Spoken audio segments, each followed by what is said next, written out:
What's up guys, Emo Cat Dad here, hanging out with you, and I am premiering a very cool new series that I thought of randomly one night when I couldn't sleep.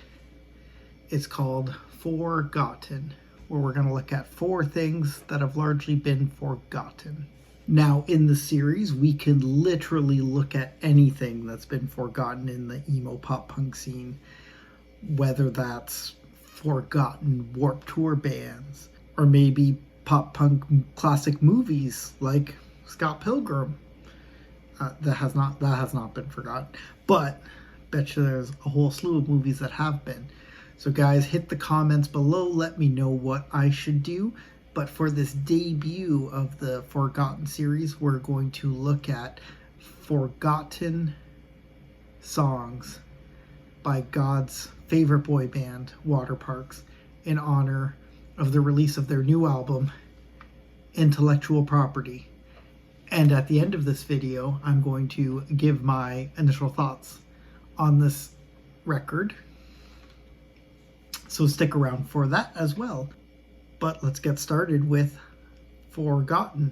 Now for this specific Forgotten, what I'm going to do is I'm going to look at one track from each of Waterparks' previous 4 full-length albums, because Intellectual Property is their 5th. Just seems like the cleanest way to do this, and to spread love throughout their discography on maybe some songs that you either missed because you got into Waterparks recently, or maybe you've just forgotten about, and I'm here to tell you they exist and they're great. Let's start off with newest to oldest. So we're going to look at the 4th album, Greatest Hits, first. Now for this album, it was probably the hardest to pick. With all the other albums, the track that I ended up going with was just the lowest streamed on Spotify, and it was a no-brainer because it's a great song. With this one, there's really 2 that stuck out. Now, Greatest Hits as a whole, Awsten Knight of Waterparks has gone on to say is underappreciated, but we'll get there. They tried a lot of different sounds on this record. And their least streamed song, apart from the short songs, because Waterparks generally always has a couple shorties in there that tend to get skipped over unless you're doing full album listens, was Like It, which took some swings and clearly didn't land all that well with the fans. But what was most surprising was the second least stream, longer than 2-minute song, was American Graffiti. Yeah, you've been reading all about me.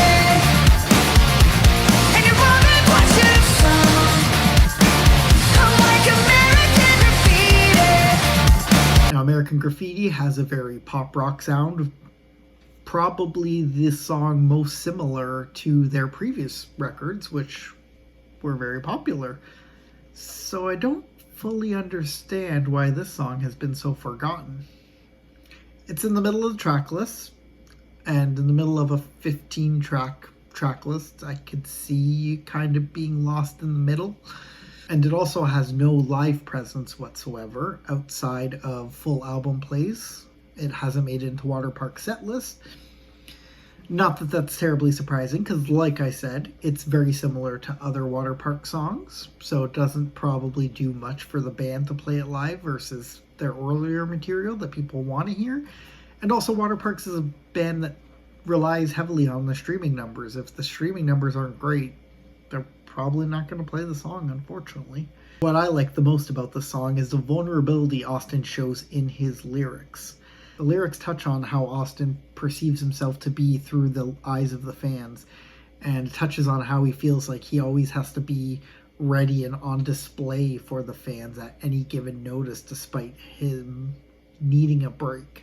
Next up is the album Fandom, canceling out all the short songs, although Cherry Red, the intro, which clocks in just under a minute and a half, is great and could definitely been here, but because it's a short song, I decided to toss that aside. The song with the least amount of streams, other than the sub 2-minute songs, is Worst. So delete us from your phone and never look back. Fuck you and your friends in LA, you know I mean that. Now, Worst was originally released by Awsten Knight on YouTube after a breakup with his girlfriend. We'll call her Yellow for the purpose of this video. Now, ultimately, the song didn't stay online very long through Awsten, as his record label at the time, Equal Vision Records, forced him to take it down because they were in the midst of pushing the newest Waterpark album, Entertainment, out to the masses. So they didn't want this song taking eyes and streams away from the album. Ultimately, though, the fans already got a hold of it, took it themselves, and it still lives up on YouTube to this day. So if you're curious of what that original demo version of the song sounded like, just YouTube Awsten Night Worst and it'll pop up. By the time fandom rolled around, however, Awsten and the rest of Waterparks did a full polished version, much better sounding, obviously, but the vibe did still stay the same. This song also gave us the iconic line from Watch What Happens Next. I put auto-tune on Awsten, cut all the disgust. Well, he learned his lesson, at least. Obviously, as you could tell, this is a more mid-tempo kind of song. The demo was originally just acoustic guitar and programming. They, of course, added on some better production and some drums onto the polished version, but it's still not super upbeat. It's another song that hasn't been played since the fandom era of the band, but at least it survived, not just full album plays. The lyrics touch on, of course, Yellow, as we mentioned, and his immediate thoughts after the breakup, where the lyrics seem to insinuate that she preferred to party than be with him, and she also cheated on him, which kind of was touched on in previous albums. So why doesn't the song get more love? I mean, it could simply be because by the time fandom came out, the song was already out and the Waterparks fans had already heard it for a number of years. And even though the polished version sounded better, they would rather digest the other, 14 new songs that were on that album. Next up, we hit the Entertainment era. Now, once again, we're going to be talking about Yellow here, as the track with the least amount of streams from this album is the album closer, Sleep Alone. You can call me on my phone or run to you. You won't ever have to sleep alone. Now, the lyrics on this one obviously are about Awsten being so in love with Yellow, touching on the previous cheating, but saying that he's happy to be with her again. Now, Awsten did say that this song, and really the album Entertainment as a whole, was difficult for him to listen to post-breakup, so that could be part of the reason why this track doesn't get more love, since it is very clearly a love song, versus the angry Awsten song Tantrum or Crybaby that come before it in the track listing. It could also just be that it's the last track on the album and people check out. Myself personally, I really like Sleep Alone. I don't love Crybaby, so if I was, short of time, Crybaby came on as track 9, I might consider shutting it off despite streaming the first 8 songs first. So, that definitely does play a role. And finally, our fourth forgotten Waterpark song. We're going back to the Double Dare era with Made in America. Maybe someone's we're made in America. We're fucked and don't care at all. Aesthetically, we're so pleased that maybe someone's... Speaking of angry Awsten songs, this is one of 2 from the debut album. And you guessed it, this one has the least amount of streams. But unlike the other songs that we talked about, this one actually got played in another album's era. Now that could just be because this was off the first full length, so by the time the second full length rolled around, they were still playing a lot of songs from the first. But also, they had a tour called Made in America Tour. Granted, they didn't play this song a lot on said tour, but they named a tour after it, so that's gotta be worth something. American standards as a whole is the main lyrical theme of Made in America. specifically looking at it through the lens of a teen or maybe even a young adult. Look at the quote, "We expect everything and expect nothing less," as a prime example of what Awsten's singing about. That's it for Forgotten. Those are my 4 Waterpark songs that have largely been forgotten, one from each of their previous full-length album. What is your favorite deep cut Waterpark song? At this time, I'm going to sign off. Gonna go give this baby a couple spins, and I will be back with a full review tomorrow.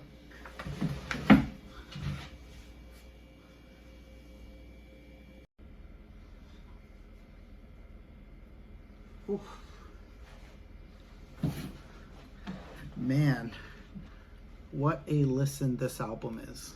So, coming off Greatest Hits, which Awsten of Waterparks has said that he believes will go down as an album that was a little before its time. I get why. They did a lot of experimentation on that album. Most of it I did like, but unlike previous Waterparks album, there wasn't really a large number of songs that I just absolutely loved. That being said, Intellectual Property, I think, is the perfect balance of the experimentation that they started playing with, really as far back as Fandom, just not as heavily, and then super heavily on Greatest Hits, as well as the, pop, punk, pop rock bangers that people have gotten into with the band over the years, whether it was the Double Dare, Entertainment, or, like I said, the Fandom era. Obviously, we'll just talk very little about the singles. Funeral Grey, Self-Sabotage were both top 15 singles for me last year. Funeral Grey coming in as my absolute favorite single of last year. So obviously, those are certified classics, 5 stars, no complaints. Fuck About It was the other one that was officially on that list last year. I like it, fine. I don't love it like I love the other two, but it's still a solid song. I think it ranked somewhere in the 70s, maybe 75 area on that same list. The other 2 songs that we got early, they performed live first, so I'd heard the live versions of both Real Super Dark as well as Brainwashed prior to the studio recording. The studio recordings are great. Brainwashed in particular, I think, might end up being, a top 3 song for me on this album when all's said and done. Obviously, still a little too early to say, as there's always, a deep cut that you find later on that it just blows your mind of how it wasn't a single or you weren't really into it upon the first couple listens. Real Super Dark is Angry Awsten at his finest, and it's very, very good. But I gotta tell you about the 2 different listening experiences I had with this album. I, of course, bought the CD. So my first time listening to it, I listened to it on headphones at work. Now, probably shouldn't have done that, as I wasn't super paying attention. It was just a very surface level listen. Same with the CD. Obviously, hearing it a couple times off the CD, I think I probably listened to it about 3 times now, spinning the disc. It's great.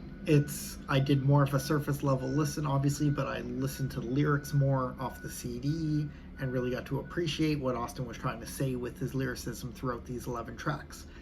But as a final listen on my way home from work today, I decided to play it on Spotify just to see how it sounds. It's, a decent sunny day. It's a little cold with the wind. So I decided, you know what? Maybe Awsten and Jeff and Otto of Waterparks can warm me up on this walk home. And my God, listening it through headphones fully and clearly, because to be clear, when I listen to it at work, 1 headphone in, there are so many different layers to this album. I was shocked at the little, sounds that were tingling in the background that you could pick up perfectly on earphones. I definitely recommend, if you have not listened to this album yet, make sure that's your first way to listen to it. And if you have already listened to the album because you bought the vinyl or the CD, or you've just been listening to it off, your computer speakers or phone speakers, get yourself a good pair of earbuds and listen to it that way. It's amazing, the new sounds that come out in the background that you missed your first, in my case, easily at least 4 listens. Speaking of sounds, let's get to those transitions. Waterparks has always been very good with transitions. Usually it's just been musically. Sometimes they'll, play a clip of an old interview, which there are still on this album. In fact, the closing track ends with an old interview from Waterparks, apparently their first ever radio interview that they called into back in the Crave era of the band. But I really love the use of, it sounds like stock sounds, like in Real Super Dark, this one of the songs that you might have heard previously. It opens up with Karen basically saying, "I'd like to speak to your manager," and then it bumps into the song. There's a lot of that throughout, and I love it. It reminds me of old punk records I used to listen to in the 90s. There was always a lot of stuff like that. Obviously, Waterparks didn't grow up on 90s punk albums. They grew up on, the early 2000s emo scene, but it gave me this feeling of like Waterparks could also be a DIY punk band in an alternate reality with this. To highlight a couple of the, non-singles, Two Best Friends is as close as we get to a pop banger like Dream Boy on Fandom. It's just sugary fun all the way through, and in fact is clearly the song that the label's pushing, because it is the song from this album that showed up in my release radar on Spotify. My personal favorite, though, is the penultimate track, track 10, Closer. Now, this is a mid-tempo banger, so obviously going to be my favorite of the deep cuts. Deep cuts. By deep cuts, I just mean, non-release singles. It starts off with a little acoustic guitar, reminiscent of, 21 Questions from the Double Dare, which I love, but very quickly picks up to a mid-tempo banger, similar to songs like maybe Violet from the last record. I just love the way it sounds, and it really gets me going, and it's the perfect penultimate track right after Fuck About It in the track listing, where you're kind of feeling a little like down based on the lyrical content of that song, and then Closer just picks you right back up before A Night Out on Earth takes you one step further and brings you right back down, again with the lyrical content. Awsten is not only just good at crafting songs, but also the sounds behind them and how they intertwine with each other. Waterparks albums are generally a really good listening experience, at least since Fandom onward, where they really started creating their sound for the whole album and intertwining track to track. But like I said, the incredible thing about this album is you can have several different listening experiences. You can have a surface listen, and it's just like, oh, there's a lot of cool pop rock bangers on this with, some cool sounds intertwined. You can really dig deep into Awsten's lyricism and understand the struggles that he's going through, because this is a very dark album overall about how you're feeling perceived by others, as well as the inability to be in a healthy relationship because of maybe the job you do or the schedule you have to keep. And outside of that, there's of course an even deeper layer with all the sounds, where once you've listened to this, you got all the lyrics down pat, you got the vibe down pat, you really dig into all those cool background sounds that the band have crafted. It's unbelievable. Easy album of the year contender. Very much looking forward to seeing what the band have in store for us next. Hopefully there's an album 6. Time will tell, I guess we'll see. And anyways, guys, that is 4gotten on Waterparks. I hope you enjoyed the look at those 4 tracks that don't get nearly as much love as they should. Hope you enjoyed this quick little review of Intellectual Property, the new album by God's favorite boy band, Waterparks. And I want you to let me know how you feel about those 4 songs, as well as this album. So make sure you drop that in the comments below. Let me know how you're vibing with it, how many listens you've given it, if any. Have you never heard of Waterparks, and are you going to listen to them now? I don't know why you'd click on this video if you've never heard of Waterparks, so I doubt that's the case. But either way, let me know your experiences below. And finally, if you're new here, I need you to do me one small other favor. Cut my wrists and hit subscribe.